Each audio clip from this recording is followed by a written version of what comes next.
Hi, everybody. My name is Aline Vita.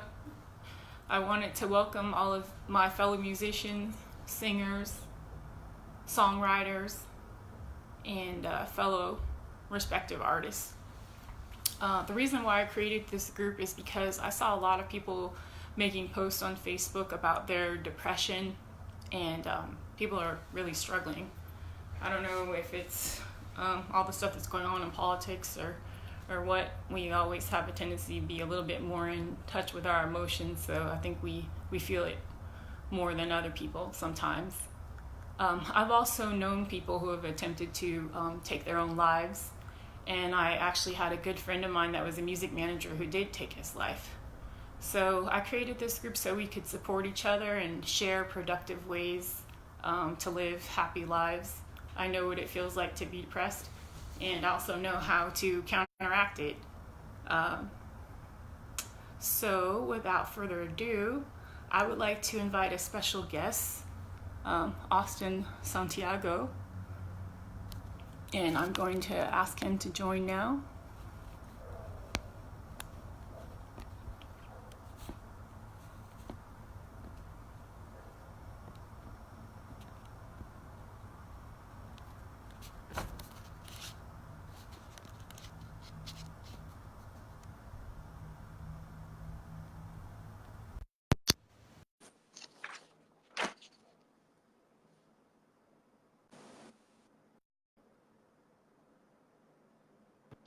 Hi, Austin.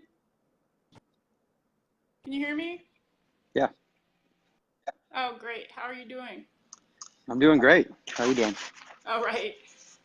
So first, I want to ask what your full name is, in case people don't know who you are. Totally. My name is Austin Robert Santiago. Okay. And what do you do in the music community? Um, well, like many of us, I've worn a lot of different hats over the years. Currently, I run a media property called Do206, which is a promotional partner, a promoter, a kind of like a cultural, um, conduit in the city, I guess you could say. Hmm. I also run a thing called BuildStrong Productions, which is a multifaceted music group, but largely we do artist management and event production. Wow, you're a busy man. um, Trying to be. yeah. Before I forget, I want to say, as busy as you are, I always admire that you take the time to post something inspirational. I'm sure that helps a lot of people.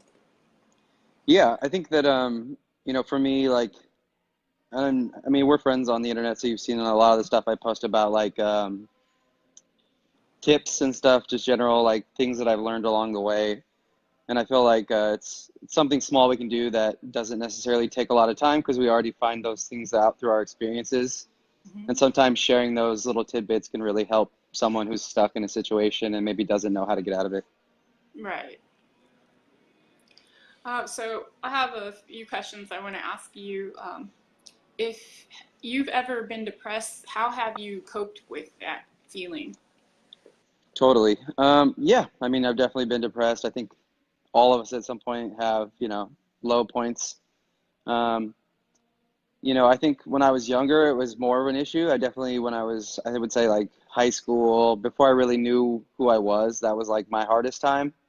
Um, and at the time, like I think my coping mechanism wasn't super healthy. It was a lot of alcohol consumption, um, you know, just kind of like killing the pain.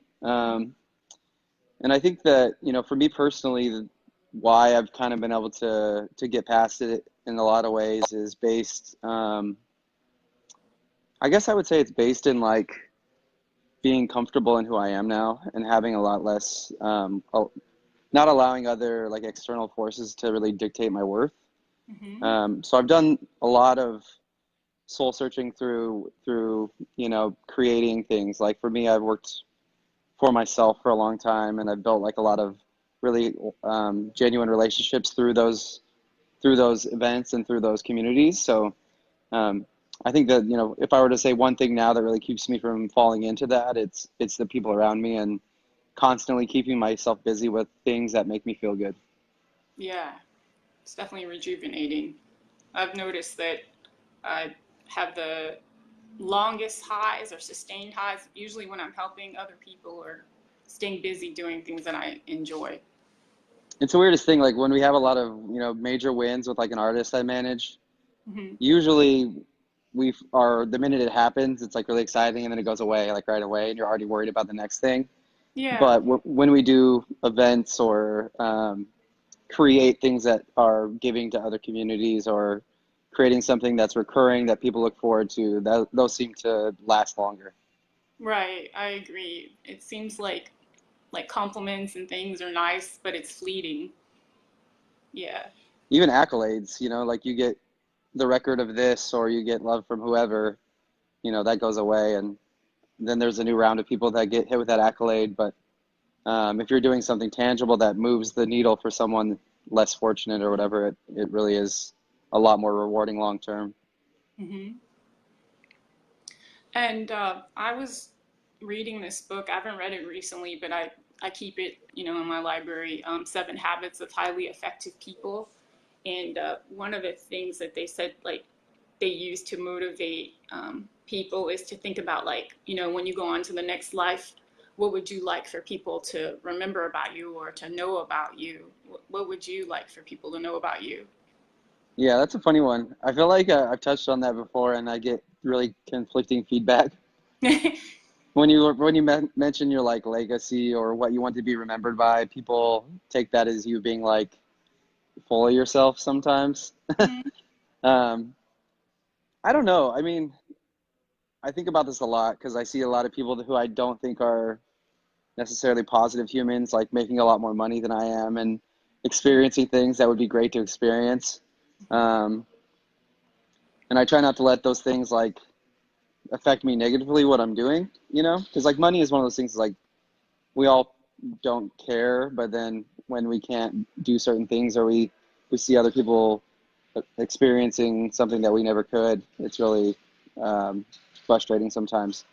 So I think that what I've learned to is just kind of trust my intuition, and if I would be remembered by, I guess it would just be my moral compass, like the things I created. Like in my opinion, the things I've created are space. Like I've done a lot of like events and a lot of communities, and a lot of people that I know personally have either like been married to someone I introduced them to, or Uh, started a business with someone I introduced them to, or created art with someone that I introduced them to. So I always reference myself as kind of like I'm kind of like the kneecap. Like the bones are really doing the heavy lifting, but I'm that little like section in the middle that connects. And I think that that's kind of my legacy, is being the person who helps create community and create space. that's really cool. It's something that's lasting. Yeah, and You then being an tangible impact. things, tangible things to me are more like experiences. Like, anyone that knows me well will tell you like I'm not a big material person. I often get, my girlfriend works at Nordstrom in corporate, and she's often like, you need to get a new jacket. Like that thing has holes in it, And it's Hmm. not really like a money issue. I'm not like well off by any stretch, but I could Hmm. buy a new jacket, but that's just not really what I care about. I'm way more focused on going on a trip or putting something together that maybe I'm risking my own money, but at the end of the day, it's going to be fun, and not just fun for me, but fun for a whole community of people. Yeah, I hear you. I'm learning that more as I get older. I am a kind of stereotypical girl with the makeup and stuff, but but I do know that when you look back at your life, you remember all the experiences more for traveling and things. You don't Right? remember car that you had or things like that. No, yeah, I mean, I think, having a nice place to lay your head is great, and living in a community that you enjoy. Like, I live in the middle of Capitol Hill, which I like, and it's expensive to live here, but for me, it's a little bit just more about like being where I want to be. And so again, it comes back to more of a physical, like where I am as opposed to what I am or what I have. Being in close proximity to where you need to be. Yeah, I mean, I just dip across the street and watch Numos shows Yeah. constantly. Like, um, that's really lucky to not even be like no effort needed to just go over and check out 45 minutes of a set. And that's really Right. important for my release and my psyche. Like, I don't sleep really. I go to shows instead. That's cool. You have your finger on the pulse. Yeah, I try to. It's actually I don't even try to. I just like music. I love experiencing live art. It's always been kind of my thing. Hmm. Is there anything that like you would like to share with the group that maybe I didn't ask you? That you Yeah.